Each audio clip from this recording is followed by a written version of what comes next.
Guys, ketemu lagi dengan gua di What with West. Kali ini tamunya super spesial.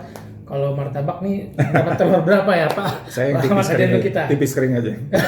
Oh, itu enak tuh, Pak. Itu enak. Oke, kita ngomong soal sepak bola bersama Direktur Utama PT Liga Indonesia Baru, tapi bukan soal klubnya, soal pengelolanya, tapi soal pernak-pernik lucu-lucunya olahraga. Oke, Pak, kalau ngomong sepak bola, ada kita ngomongin sosial media. Nah, punya perhatian khusus nggak Pak dengan sepak bola Indonesia ini? Seberapa besar pengaruh netizen kepada Bapak sebagai pengelola liga di Indonesia? Jadi memang menarik soal media sosial khusus bola. Kebetulan waktu itu saya punya akun sendiri yang sekarang saya bikin akun bola dan ternyata jauh jumlah followernya lebih banyak, berkali-kali lipat dari akun saya yang dulu. Jadi memang bola ini dahsyat sekali medsosnya. Yang menarik adalah bagaimana mereka berkomentar gitu kan gitu. Saya kira yang berkomentar juga menarik. Kenapa? Karena mereka kadang-kadang memberi kritik, memberi masukan, tapi ada juga yang memberi hinaan gitu kan gitu. Khas netizen lah. Netizen. Saya sudah menyadari bahwa itu memang risiko dari jabatan publik lah, karena saya juga kan berada di sini bagi paling tidak penggemar bola ini jutaan, mungkin puluhan juta. Dan mereka sangat ingin tahu persis apa yang terjadi di bola kita ini. Tentunya dengan harapannya semakin bola kita semakin baik.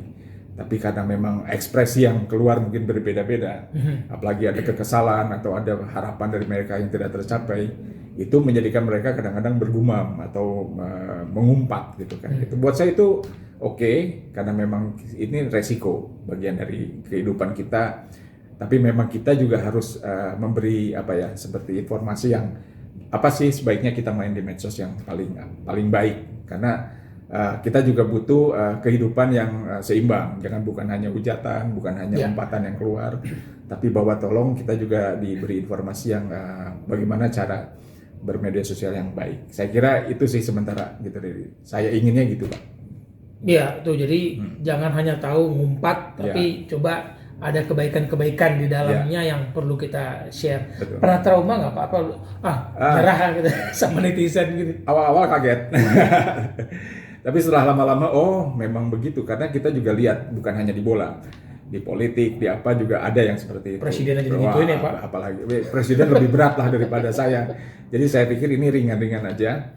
Dan saya ambil hikmahnya bahwa memang kadang-kadang itu adalah ekspresi orang yang ingin menumpahkan sesuatu yang mungkin dia punya masalah pribadi kan gitu, tapi dia umpatkan ke kita gitu. Oke, nggak apa-apa. Tapi kalau ada orang yang betul-betul mencari terus kesalahan dari kita dan tidak pernah mau tahu gitu bahwa kita sudah berbuat baik atau berbuat kemajuan lah sedikit, itu harus kita kasih tahu juga gitu. Janganlah seperti itu, karena ini jangan sampai yang kita sebut post-truth gitu kan gitu. Setiap orang yang akan mengeluarkan terus kecapan apapun menjadi itu kebenaran. Betul.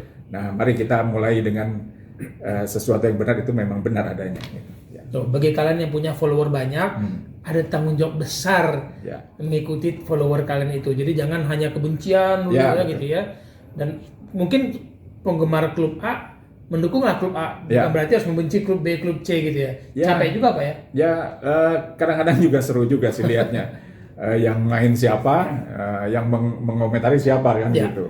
Hanya karena memang rivalitas yang begitu tinggi. Yang kita tahu di bola kan ada beberapa klub yang rivalitas tinggi. Gak apa-apa, tapi jangan menghina pakai kata-kata kotor, pakai kata-kata binatang. Menurut saya itu tidak pantas gitu. Yang paling ini lagi, lihatlah kebaikan dari sisi yang lain. Memang kita harus akui sepak bola kita belum sebaik apa yang mungkin di Liga Eropa, tapi kita ingin semua menuju ke sana. Gitu. Mudah-mudahan tercapai. Kecuali yang main gajah ya Pak, main bola gajah, kalian boleh nyebut gajah. Nah itu betul, benar. Gitu. Nah pertanyaannya menuju ke harapan di tengah pandemi seperti ini Pak, situasi yang nggak bisa dibilang normal, liga kita berjalan, susah nggak sih Pak menggelar liga sesuai harapan? Sebetulnya ini kesempatan sebetulnya. Dengan adanya pandemi kita memperbaiki banyak hal. Contoh, karena kita memang satu hal yang menjadi faktor itu adalah soal supporter misalnya begitu. Supporter kita memang belum. Kita harus akui, kita belum menata rapi soal supporter. Di sini saatnya kita bisa melihat, karena belum ada penonton hadir di stadion, Sambil kita edukasi lagi hadir di stadion yang baik seperti apa. Ya. Dan di sini mau tidak mau di masa pandemi kita harus memakai sistem. Kalau Anda tidak bisa mengikuti sistem itu, Anda tidak akan masuk ke area kan gitu.